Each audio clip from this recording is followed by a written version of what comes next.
Pemirsa, hujan deras disertai angin kencang dan hujan es menyebabkan sejumlah rumah di Bekasi rusak. Peristiwa yang terjadi pada Rabu sore tersebut juga menyebabkan pohon tumbang. 10 rumah di 2 kecamatan rusak setelah dilanda angin kencang disertai hujan es di Bekasi, Jawa Barat.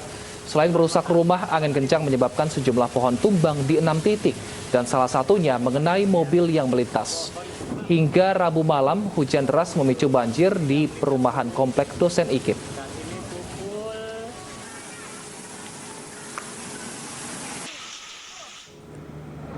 Hingga Kamis pagi, pemirsa, banjir masih merendam ratusan permukiman di Bumi Nasio Indah dan perumahan dosen IKIP Jati Asih, Bekasi. Ketinggian banjir mencapai 1 meter hingga menyebabkan aktivitas warga lumpuh. 2 mesin pompa air yang berada di depan perumahan dioperasikan untuk mengurangi debit air. Sementara warga memilih tetap bertahan di rumahnya masing-masing.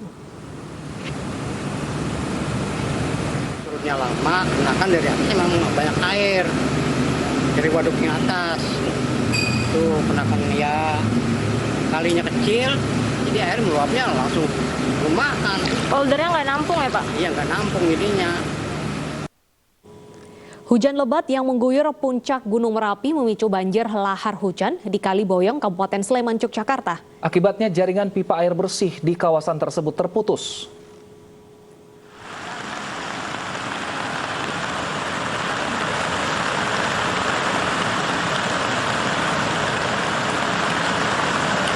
Banjir lahar hujan memutus 5 pipa air bersih, 2 jalur pipa milik Pedukuhan Kaliurang, 2 jalur milik Pedukuhan Boyong, dan 1 pipa air di Pedukuhan Ngepring. Hingga kini petugas masih berupaya memperbaiki jalur pipa air yang rusak. Selain itu, banjir lahar hujan juga menghanyutkan bronjong pengamanan jaringan yang terpasang sejumlah 25 set.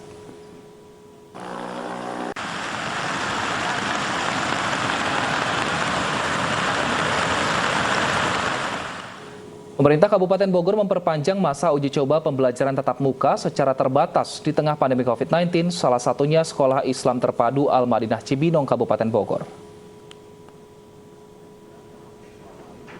Sebelum mengikuti pelajaran, para siswa diukur suhunya terlebih dahulu.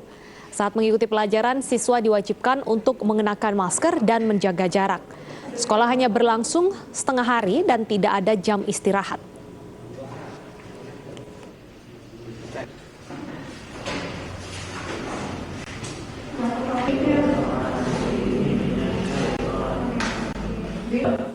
Dan untuk mengetahui proses belajar tatap muka di saat pandemi, sudah ada rekan Vito Erlangga di Sekolah Islam Terpadu Al-Madinah. Selamat siang, Vito. Seperti apa suasana belajar di sana saat ini? Ya, baik Wilson dan Teta, hingga saat ini para siswa tengah mengadakan kegiatan belajar mengajar secara tatap muka di Sekolah Islam Terpadu Al-Madinah Kabupaten Bogor, yang mana pada mulai tanggal 11 April kemarin bahwa pemerintah Kabupaten Bogor telah memperpanjang masa uji coba sekolah tatap muka di Kabupaten Bogor, salah satunya yaitu di SMP IT Al-Madinah Cibinong, Kabupaten Bogor. Selain sudah menyelenggarakan sekolah tatap muka, pihak pengelola sekolah juga menyediakan sejumlah fasilitas untuk menunjang protokol kesehatan COVID-19. Salah satunya yaitu adalah disediakannya sejumlah wastafel di area-area penting di depan sekolah, sehingga para siswa ini diarahkan sebelum mengikuti kegiatan belajar mengajar untuk mencuci tangan menggunakan sabun di wastafel yang sudah disediakan. Kemudian setelah itu para siswa juga diarahkan untuk mengecek suhu tubuh yang sudah disediakan, dan nantinya para petugas akan yang dalam hal ini adalah Satgas COVID-19 di sekolah ini akan langsung mencatat bagaimana dan hasil dari pemeriksaan suhu tubuh untuk dimonitoring setiap harinya. Namun lebih lengkapnya saya akan mengajak Anda untuk berbincang langsung dengan Ketua Yayasan YPI Ar-Rahman selaku yayasan pemilik dari Sekolah Islam Terpadu, yaitu Bapak Agus Rianta. Selamat siang Pak Agus. Siang Mas Viko. Ya, Pak Agus, seperti yang kita ketahui bahwa saat ini Pemkab Bogor telah memperpanjang masa uji coba sekolah tatap muka. Apa saja yang dipersiapkan, Pak? Ya, yang pertama Mas Viko, kita mengadakan sosialisasi terlebih dahulu nih kepada seluruh orang tua murid dan stakeholder sekolah. Ini yang pertama. Yang kedua, kita menyempurnakan infrastruktur yang ada. Seperti ada tempat cuci muka, cuci tangan, terus ada lagi menyiapkan untuk termoganya yang cukup, alat-alat untuk penyemprotan dan lain sebagainya. Langkah selanjutnya kita membuat SOP. SOP baik untuk sekolah, untuk guru yang mengajar, untuk siswa dan untuk orang tua murid. Semuanya harus menjalankan SOP yang sudah kita tentukan.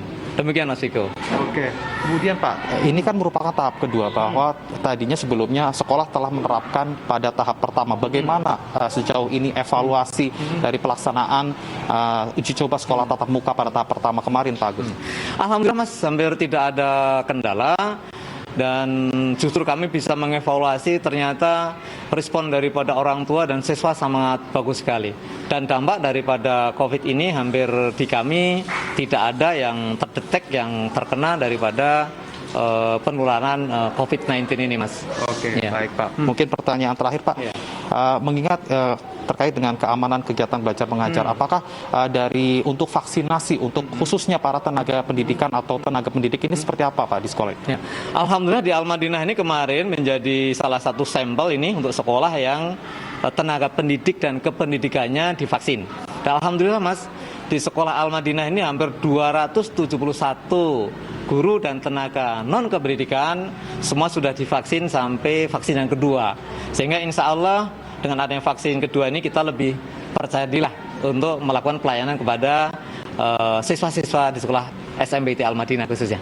Oke, terima kasih Pak Agus Rianta atas waktunya. Ya, pemirsa, begitu tadi wawancara saya dengan Ketua Yayasan YPI Ar-Rahman Agus Rianta. Pihaknya menyebut bahwa tidak perlu khawatir bagi para siswa karena para guru di SMP IT Al-Madinah Cibinong Bogor ini sudah divaksin sehingga para murid ataupun orang tua murid tidak perlu khawatir saat kegiatan belajar mengajar. Kembali ke Anda, Wilson dan Deta. Baik, terima kasih Vito Erlangga atas laporan Anda. Selamat bertugas kembali. Pemirsa, warga antre hingga 1 km akibat kelangkaan BBM. Tetaplah bersama kami untuk informasi selengkapnya.